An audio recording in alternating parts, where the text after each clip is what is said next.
Kevin Aydon, vous êtes avec nous dans le cadre de ce forum numérique de Gap. Vous êtes délégué à la sécurité numérique pour l'ANSSI en Provence-Alpes-Côte d'Azur. L'ANSSI, c'est notre sécurité ou la sécurité des entreprises en matière de systèmes informatiques. Alors oui, bonjour à tous. Effectivement, moi je m'appelle Kevin Aydon, je suis le délégué de l'agence, comme vous l'avez dit, pour la région PACA. Si je vous présente l'ANSSI en quelques mots, donc l'ANSSI c'est l'Agence nationale de la sécurité des systèmes d'information. Nous sommes un service du Premier ministre, environ 570 agents aujourd'hui qui travaillent pour l'ANSSI. Combien dans la région? Et moi, un seul, le voilà, délégué. D'accord, mais il est avec nous. Et nous sommes l'autorité nationale en matière de cybersécurité et de cyberdéfense pour la France. Et votre rôle, il est pédagogique, concret, directement au contact des entreprises comme vous le faites aujourd'hui à Gap? En fait, clairement, moi, mon rôle en tant que délégué, c'est justement de porter l'action de l'agence. Et l'action de l'agence, c'est un service qui a vocation exclusivement défensive, avec 4 missions, et que vous allez retrouver incarnées dans ce que je fais moi aussi au quotidien. La première mission, c'est de connaître la menace d'origine cyber, de connaître son évolution. La deuxième, c'est de partager, et là vous voyez le rôle des délégués en région, de partager autour de cette menace, de partager autour finalement de la manière de faire face à cette menace.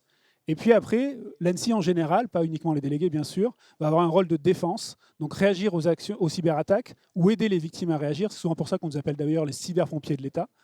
Et enfin, le dernier message, la dernière mission pour nous, c'est accompagner. Et accompagner, c'est quoi? C'est accompagner l'écosystème de la cyber, que ce soit les associations, les acteurs privés.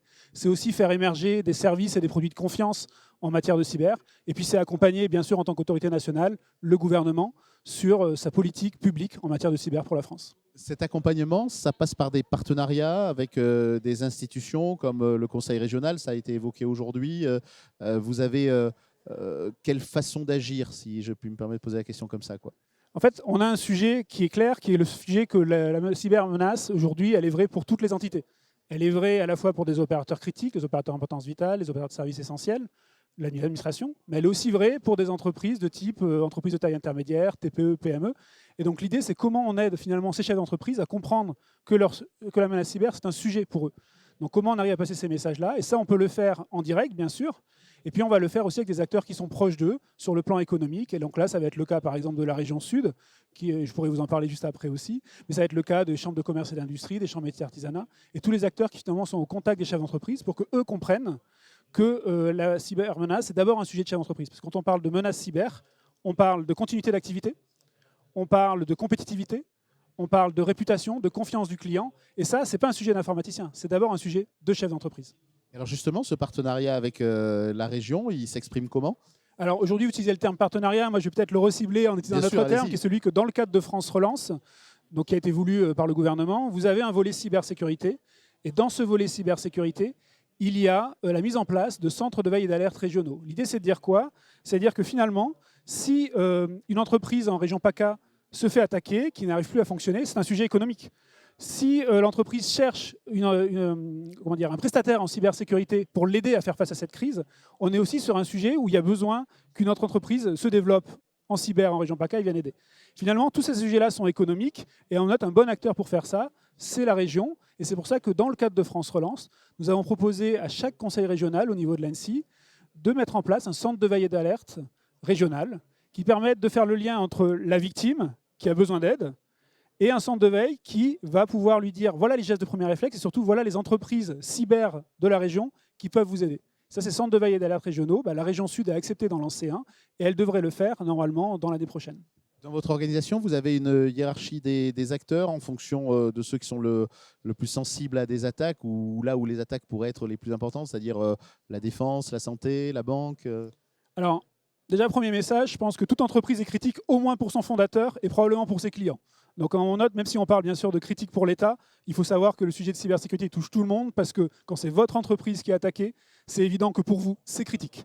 Maintenant, effectivement, l'ANSSI, dans son fonctionnement, travaille en cercle concentrique et a été créé il y a maintenant plus d'une douzaine d'années en se concentrant d'abord sur les opérateurs d'importance vitale, ensuite sur les opérateurs dits de services essentiels, qui sont aussi importants et peut-être un tout petit peu moins critiques.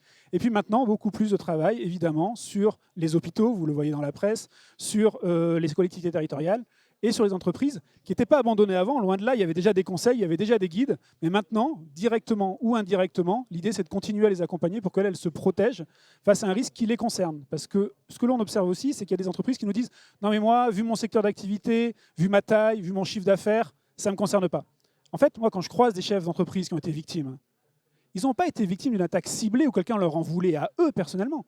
ils ont été victimes de ce qu'on appelle une attaque opportuniste. Et c'est quoi une attaque opportuniste? C'est un pirate qui décide à un moment donné d'envoyer un millier d'emails malveillants. Et dans ce millier d'emails, il y a peut-être une ou deux adresses qui correspondent à votre entreprise. Il ne vous en veut pas à vous. Mais si votre entreprise n'a pas le bon niveau d'hygiène informatique, si elle n'a pas ce niveau de protection minimale, et bien en fait, cette hygiène informatique qui vous fait défaut va faire que vous êtes victime. Et même si vous n'étiez pas une cible, vous êtes touché. Et donc ça, c'est un des messages clés. C'est-à-dire que vous n'avez pas besoin d'être une cible pour être victime. Vous devez prendre en compte cette menace parce que ça vous concerne, quel que soit votre secteur d'activité, quelle que soit votre taille, quel que soit votre chiffre d'affaires. Et cette hygiène informatique qui, finalement, ce que vous nous dites, c'est que le mal, il est déjà au sein de l'entreprise, parce que c'est peut-être parce qu'il y a des données qui servent à rien, qui peuvent être utilisées par ces hackers. Comment est-ce qu'on fait le ménage? Comment est-ce qu'on a cette bonne hygiène informatique quand on est une PME de 3-4 personnes avec, en général, pas forcément un spécialiste du numérique et de la cybersécurité?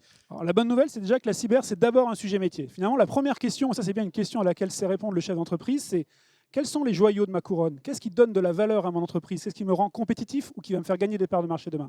Quels sont les joyaux de ma couronne? C'est bien une question de chef d'entreprise. Quels sont les rouages critiques? Qu'est-ce qui n'est peut-être pas si valorisé que ça, mais si je le perds, je ne peux plus travailler? Quels sont les joyaux de la couronne? Quels sont les rouages critiques? Si un chef d'entreprise se pose ces questions-là, il va savoir pourquoi il veut faire de la cybersécurité, parce qu'il sait ce qu'il veut protéger, et il sait aussi jusqu'à quel niveau il veut y aller, selon la valeur des joyaux de la couronne, selon aussi le caractère indispensable des rouages critiques. Première étape. Deuxième étape, il va bien falloir en mode se mettre dans de la protection, de la prévention. Et là, moi, la référence que je peux vous citer, c'est le guide qu'a publié l'ANSSI, qui s'appelle Cybersécurité pour les TPE-PME, en 12 questions. 12 questions qui sont clairement orientées chef d'entreprise. On n'est pas en train de parler à un informaticien. Il est accessible où, Il est accessible sur le site internet. D'accord. ANSSI, cybersécurité TPE-PME, par exemple. Et vous allez le trouver. Vous avez 12 questions très pratiques où j'en suis sur la protection de mes emails. Est-ce que je connais mon parc informatique? Est-ce que je sais qui appeler en cas d'incident? C'est des questions pratico-pratiques que vous pouvez gérer tout seul en tant que chef d'entreprise. Vous pouvez demander à vos équipes si vous avez quelques informaticiens ou à votre prestataire informatique, c'est souvent le cas, en disant où j'en suis sur cette hygiène informatique-là. Ça, c'est une piste. Juste compléter peut-être un peu en se disant que la prévention, souvent, on la voit sous l'angle technique. Est-ce que j'achète un logiciel, un outil? En fait, il y a aussi une dimension humaine qui est extrêmement importante. Parce que finalement, vos collaborateurs, vos collaboratrices, et vous-même en tant que chef d'entreprise, vous êtes aussi l'ultime rempart en termes de sécurité si vous êtes correctement sensibilisé ou correctement formé. Et donc là, au-delà des ressources de l'ANSSI, il y a aussi un portail qui peut être particulièrement utile, c'est celui du groupement d'intérêt public cybermalveillance.gouv.fr, où là, il y a un grand nombre de fiches réflexes qui sont destinées au grand public et qui va être facilement utilisé par un chef d'entreprise pour dire, bah voilà, ce sujet-là, regardez, lisez cette feuille, elle est simple, elle est pédagogique, et elle vous permet déjà de construire des compétences. Donc ça, c'est des actions possibles. Et puis, il y a la sensibilisation dans des salons comme celui sur lequel on est aujourd'hui, parce que tout ça passe par des vecteurs de communication, bien entendu.